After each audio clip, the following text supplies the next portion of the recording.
में डिफरेंशिएशन के बारे में हम लोग डिस्कशन करने वाले हैं, जिसमें महाराष्ट्र बोर्ड के मैथ्स 2 का ये फर्स्ट चैप्टर है, राइट ना। तो इसमें मैं पहले बेसिक डिफरेंशिएशन के बारे में बताता ना। तो डिफरेंशिएशन का डेफिनेशन क्या होता है? रेट ऑफ चेंज ऑफ, ये हमारा बेसिक डिफिनेशन होता है इसका, क्या कि rate of change of one quantity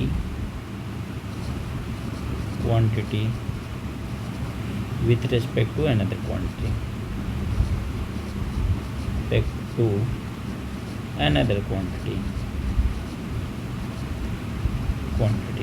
इसका मतलब क्या होता है? इसको और चीज़ कहते हैं डिफरेंशिएशन इज, इसको पहले इसके बारे में एक्सप्लेन कर देता हूँ आपको कि ये रेट ऑफ चेंज मतलब क्या है। जैसे मैंने लिखा, आप लोगों ने देखा होगा dy by D x. dy by D x क्या रिप्रेजेंट करता है? dy बाई डी एक्स ये रिप्रेजेंट करता है कि मेरे पास चेंज हो रहा है किसमें? y में। इसमें क्या हो रहा है? चेंज हो रहा है, चेंज इन y। किसके रेस्पेक्ट में हो रहा है? With respect to x। कितना चेंज हो रहा है? तो d रिप्रेजेंट करता है आपके पास d स्मॉल चेंज। d क्या रिप्रेजेंट करता है? स्मॉल चेंज रिप्रेजेंट करता है कि y में चेंज हो रहा है with respect to the x, बहुत ही स्मॉल क्वांटिटी में हमारे पास चेंज हो रहा है किसमें? y में। तो इसीलिए हम लोग कहते हैं कि rate of change of one quantity with respect to another quantity is called the differentiation. इसको समटाइम, इसको बहुत सारे लोग ये भी कहते हैं कि डिफरेंशिएशन इज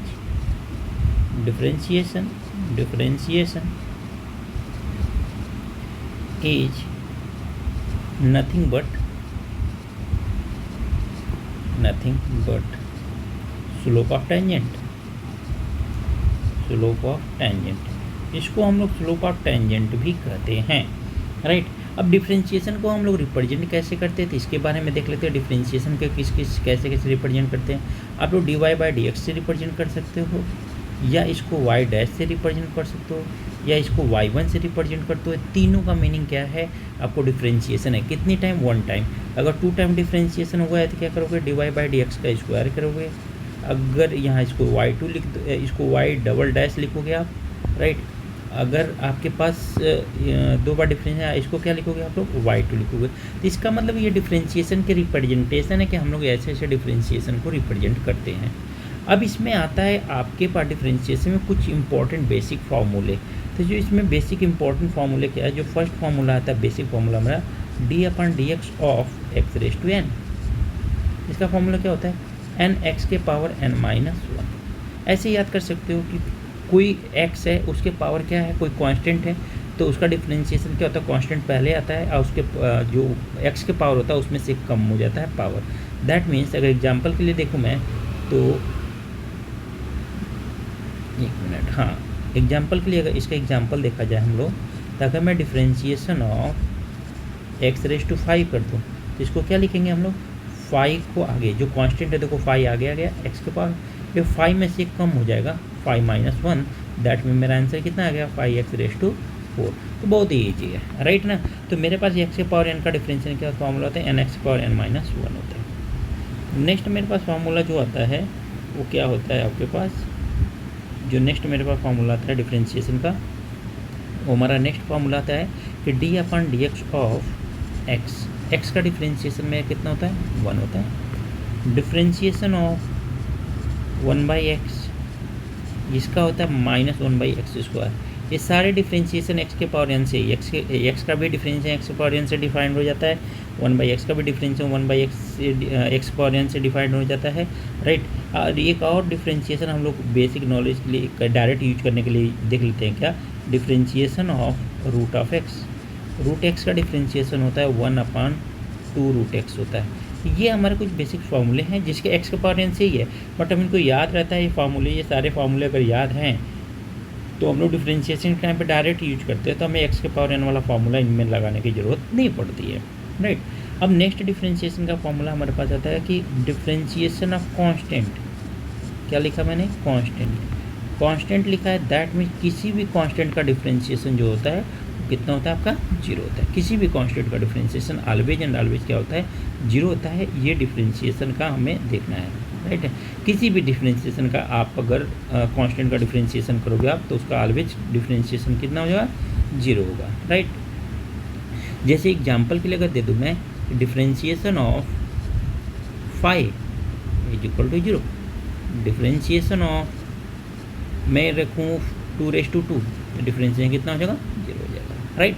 तो कोई भी कांस्टेंट नोट का डिफ्रेंशिएशन 0 हो जाएगा। नेक्स्ट आता है मेरे पास डिफ्रेंशिएशन ऑफ e⁻x, e⁻x का डिफ्रेंशिएशन होता है e⁻x, डिफ्रेंशिएशन ऑफ a⁻x का, जैसे e⁻x का होता है e⁻x, वैसे a⁻x का a⁻x ही होता है, बट यहाँ पे थोड़ा सा मेंशन कर दो log of a, where a is constant, यहाँ पे मेंशन करो वेयर a इज कांस्टेंट। तो ये आपका क्या है, कोई कांस्टेंट होगा, ये ध्यान देने वाली बात है। एग्जाम्पल अगर इसका लूँ मैं, तो डिफ्रेंशिएशन ऑफ मैं करूँ 2⁻x, तो 2⁻x का डिफ्रेंशिएशन क्या लिखेंगे, यूजुअल 2⁻x है तो 2⁻x लिखेंगे। लॉग किसके साथ लगाएंगे, जो कांस्टेंट है, तो कांस्टेंट क्या है 2, क्योंकि यहाँ पे कांस्टेंट a था तो a के साथ लॉग लगाया, यहाँ पे कांस्टेंट 2 है तो 2 के साथ कांस्टेंट लगाएंगे हम लोग, राइट। ये हमारा डिफ्रेंशिएशन बेसिक है। नेक्स्ट आता है इसका differentiation of d/dx of log of x, log x का डिफ्रेंशिएशन होता है 1/x आता है। तो ये कुछ अलजेब्रिक फंक्शन के हमारे बेसिक डिफ्रेंशिएशन थे। अब हमारे पास जो डिफ्रेंशिएशन है वो है क्या, ट्रिग्नोमेट्रिक फंक्शंस के। तो डिफ्रेंशिएशन ऑफ ट्रिग्नोमेट्रिक फंक्शन में differentiation of sin x is equal to क्या होगा, cos x, differentiation of sin x क्या होगा, cos x, differentiation of cos x क्या होगा, तो ये आपका डिफ्रेंशिएशन होगा माइनस का sin x होगा। अगर मैं बोलूँ डिफ्रेंशिएशन ऑफ tan x, तो कैसे याद करोगे आप लोग, तो tan x का डिफ्रेंशिएशन होता है sec²x।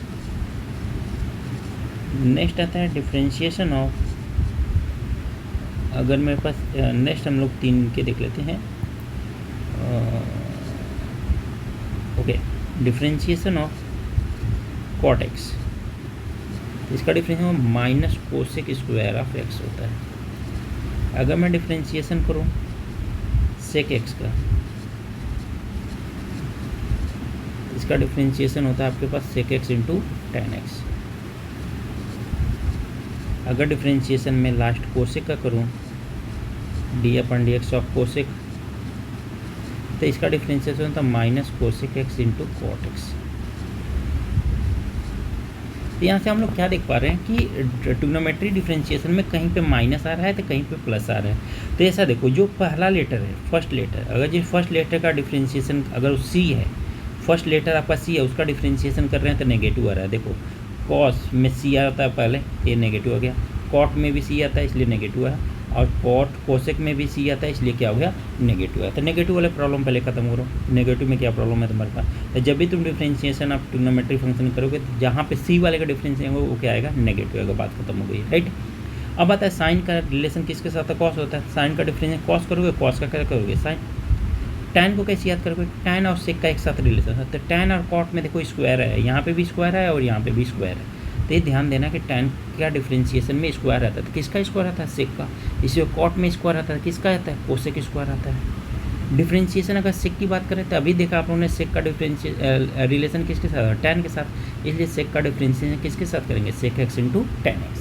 एंड कोसेक का क्या करेंगे, कोसेक का रिलेशन होता है कॉट के साथ, इसलिए कोसेक इंटू कॉट एक्स, यानी दोनों ट्रिग्नोमेट्रिक फंक्शन आएंगे। तो लॉजिक कुछ अपने माइंड में अगर रख के याद कर सकते हो तो इट्स बेटर, ओवरऑल आपको याद होना चाहिए फॉर्मूले, ताकि डिफरेंशिएशन करने में हमारे ईजी हो।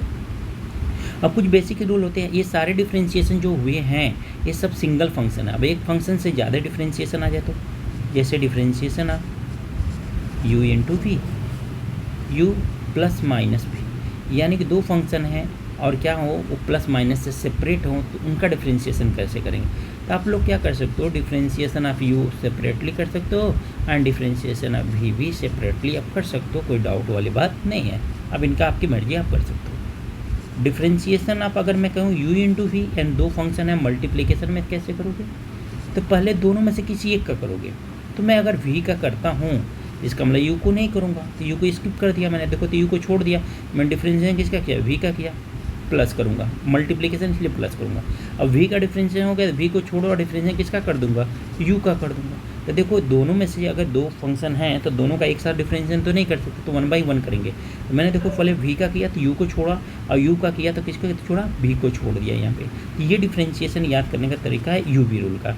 अगर यही मैं कहूँ कि डिफरेंशिएशन अब ये दो फंक्शन है, अगर मैं बोलूँ 3 फंक्शन है तो क्या करोगे, तो तीनों में से कि ये एक का करो, किसी एक का करना, तीनों का है लेकिन 1 बाई 1 करेंगे।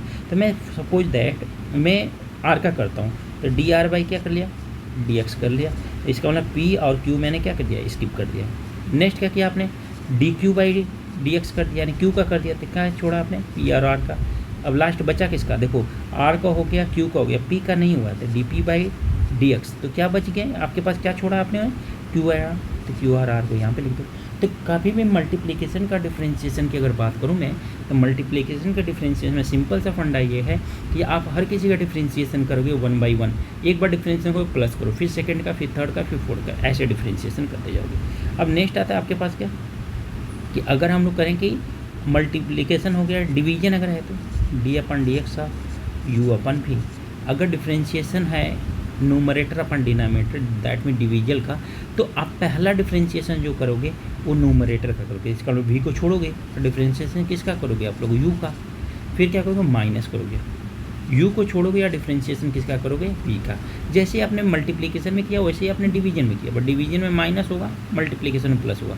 यहाँ पे एक और कंडीशन है कि पहला डिफरेंशिएशन न्यूमरेटर का होता है, श्योर है। एक छोटा सा काम करना आपको, क्या, नीचे वी का स्क्वायर भी देना है। ये हो गया u इंटू वी का। ये कहाँ और आता है क्या, अगर differentiation of k into F of x, इसका मतलब क्या भाई, तो वेयर मैं मेंशन करता हूँ यहाँ पहले, where k is constant, k constant. तो इसका मतलब ये है कि अगर कांस्टेंट, अभी हमने कुछ टाइम पहले देखा, यहाँ पे देखो कांस्टेंट का डिफरेंशिएशन क्या है, 0 है, बट यहाँ पे कांस्टेंट का डिफरेंशिएशन 0 नहीं होगा। क्यों, क्योंकि मेरे पास यहाँ पे क्या कांस्टेंट अकेला नहीं है, यहाँ पे देखो कांस्टेंट सिर्फ और सिर्फ अकेला है, इसके साथ कोई नहीं है। यहाँ पे कांस्टेंट देखा जाए तो इसके साथ क्या है, एफ ऑफ एक्स है, यानी कि वेरिएबल आ रहा है। जब कांस्टेंट के साथ कोई वेरिएबल होगा तो कांस्टेंट का डिफरेंशिएशन कभी नहीं होगा। कांस्टेंट को चुपचाप आप लोग छोड़ दोगे और डिफरेंशिएशन किसका करोगे, जो वेरिएबल है उसका करोगे। समझ में आया या नहीं है। अगर इसका किसी को देखना है कि नहीं भाई प्रूविंग करना है सर ऐसा कैसे होता है, तो मैं अगर इसको दिखाना चाहूँ तो यहाँ पे लगा दो मल्टीप्लिकेशन, तो यहाँ पे लगा दो क्या, मल्टीप्लिकेशन। इसका प्रूफ देखा जाए तो यहाँ पे लगा दो मल्टीप्लिकेशन। तो मैं क्या करूँ कि एक कांस्टेंट फंक्शन है, एक एफ ऑफ एक्स फंक्शन है, दोनों में से किसी एक का करोगे। मल्टीप्लिकेशन ये रूल यही कहता है, एक का करो दूसरे को स्किप करो नहीं छोड़ दो।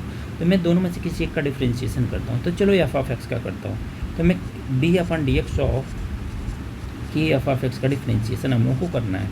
तो मैं अगर यहाँ पर डिफरेंशिएशन करूँ तो मैं के को स्किप करता हूँ और डिफरेंशिएशन किसका करता हूँ, एफ ऑफ एक्स का करता हूँ। प्लस एफ ऑफ एक्स का डिफरेंशिएशन हम नहीं करेंगे, अब किसका करेंगे हम लोग, कांस्टेंट का करेंगे। कांस्टेंट है क्या, के, तो के D upon D X of F of x, इसको एज इट इज ले लेते हैं। ये क्या हो गया, एफ ऑफ एक्स।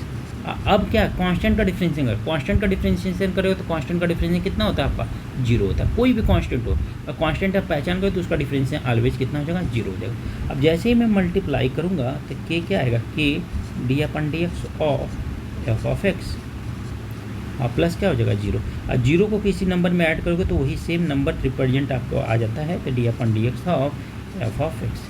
तो क्या यही आया था क्या मेरे पास फार्मूला, ये फार्मूला यही है क्या। तो इसको अगर करना है तो इतना कुछ करने से बेटर आप कांस्टेंट देखो, मल्टीप्लिकेशन रूल लगाओ। इट्स बेटर आप क्या करो, कांस्टेंट जब भी किसी वेरिएबल के साथ देखो, कांस्टेंट जब भी किसी वेरिएबल के साथ देखो तो उस कांस्टेंट को डिफरेंशिएशन कभी मत करना, सिर्फ और सिर्फ वेरिएबल का करना, उस कांस्टेंट को चुपचाप बाहर करना। कांस्टेंट का डिफरेंशिएशन 0 तभी होगा जब वो अकेला होगा, तब उसको 0 बना दो, लेकिन कांस्टेंट किसी वेरिएबल के साथ तो उसको 0 मत बनाना आप लोग। ओके, तो ये कुछ बेसिक इंपॉर्टेंट फार्मूले थे क्लास 11th में आपने सीखा था, ये क्लास 12th में भी मैंने सिखा दिया। इस पे हमारी फर्स्ट एक्सरसाइज होगी, और फर्स्ट एक्सरसाइज इन सारे फार्मूले से हम लोग फर्स्ट एक्सरसाइज करने वाले हैं, और सारे फार्मूला हमारा फर्स्ट एक्सरसाइज में यूज होने वाला है। इससे ज़्यादा फर्स्ट एक्सरसाइज में कोई फार्मूला यूज होने वाला है नहीं। फिर सेकंड एक्सरसाइज में हमारा इन्वर्स आएगा, तो इन्वर्स के लिए मैं आपको क्या करने वाला हूँ, डिस्कशन करने वाला हूँ, उसके लिए अलग फार्मूले और प्रॉपर्टीज करने वाला हूँ। यहाँ तक ये फार्मूले आप लोग देख लो, ये बेसिक इंपॉर्टेंट फार्मूले हैं, राइट। और आप लोग इसको याद करके, और नेक्स्ट क्लास में हम लोग क्या करते हैं, मैं नेक्स्ट जो वीडियो डालूंगा उस वीडियो में आपको एक्सरसाइज स्टार्ट करूँगा। एक्सरसाइज हम लोग 1.1 स्टार्ट करेंगे, वहाँ फर्स्ट क्वेश्चन, एवरी क्वेश्चन का मैं सोल्यूशन दूंगा। ओके, चलो।